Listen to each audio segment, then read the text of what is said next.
শীতকালে ড্রাগন গাছে কিন্তু নতুন এই ধরনের ডাল খুব একটা দেখতে পাওয়া যায় না।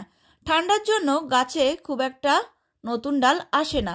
ড্রাগন গাছের এই যে গ্রোথ তোমরা দেখতে পাচ্ছ, এটা আগের বছরের মাঘ মাসের শেষের দিকে বা ফাল্গুন মাসের শুরুর দিকে, ঠিক এরকম সময় যেরকম হালকা হালকা গরম পড়ে, তো ওই রকম সময় গাছে কিন্তু এই ধরনের গ্রোথ ছিল।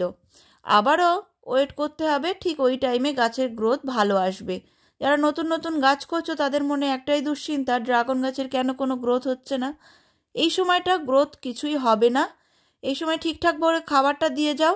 যারা নতুন নতুন গাছ করছো তারা 20 দিন অন্তর সরিষার খোল পচা জলটা দাও। আর যাদের গাছের বয়স 1 বছর হয়ে গেছে তারা গাছের গোড়ায় কিছুটা জৈব সার মাটির সাথে মিশিয়ে দাও। তাহলেই দেখবে এই যে ফাল্গুন মাসের শুরুতে যখন হালকা হালকা গরম পড়বে, এই ধরনের নতুন ডালে গাছ ভরে যাবে। আর ওই ডালগুলোর গ্রোথ কিন্তু খুব দ্রুত হবে। তাই চিন্তা করার কিছু নেই, শুধু একটু অপেক্ষা করতে হবে।